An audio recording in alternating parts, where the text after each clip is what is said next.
ní ní òmò ẹ tó kàn ọmọ kó kàn wọn. Àwọn ènìyàn máa sọ fẹ́ mọ ẹ̀dẹ́ pé òun máa pa kó dẹ̀ ṣe kó dẹ̀ pé òun sọ pé kó dẹ̀ ṣe nǹkan yẹn kó dẹ̀ máa sọ pé máa pa kó dẹ̀ rí kó pa ènìyàn lóòótọ́ àyẹ̀rí pé irú èèyàn bẹ́ẹ̀ ṣe pé kí èèyàn tètè. Ọ̀nà rìkọ̀dù ń bọ̀.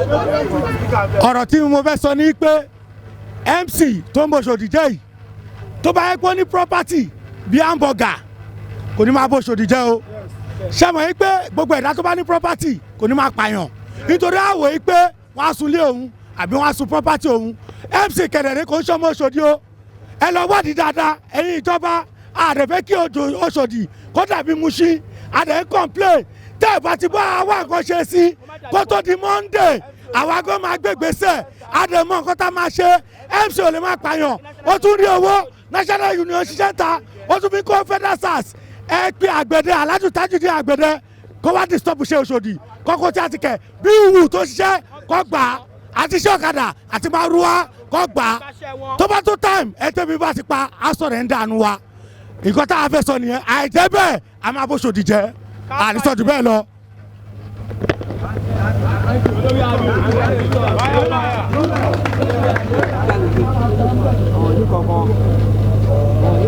Jẹ́ kankan àwọn ẹgbẹ́ olùdókòjà oúnjẹ ló dẹ̀ ń jẹ ló yẹ kó máa pààyàn ló bá lọ́wọ́ wọn kò ní pààyàn aṣàgbéjẹmọ́wọ́ ó sì ń rówó ló sì ń ṣe bẹ́ẹ̀ bàbá àwọn ìjọba akọ́bá gbégbèsè kọ́ gba gbogbo tó ń jẹ yẹn kọ́ gbà lọ́wọ́ ẹ̀ wọ́n máa gbà lọ́wọ́ ẹ̀ òyìn lè máa pààyàn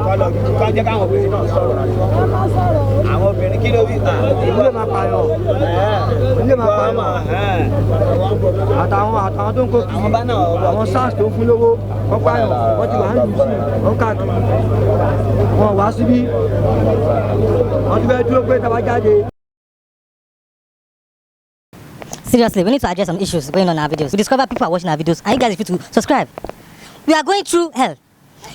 One will go to Abeokuta, we'll go to Ibadan, we'll go to so many places. It's not easy. You want the video finish now, you just watch it. Some people don't even like, you don't even comment, you just go ping. With all my things, some of you will not stay, will like, please, meet that person, come and talk. If I tell you all about my experience, where I'm just coming from, you guys will pity for me. You know what? Watch this video, no subscribe, okay? Just go. I beg no face, please subscribe. Please, don't be just subscribe.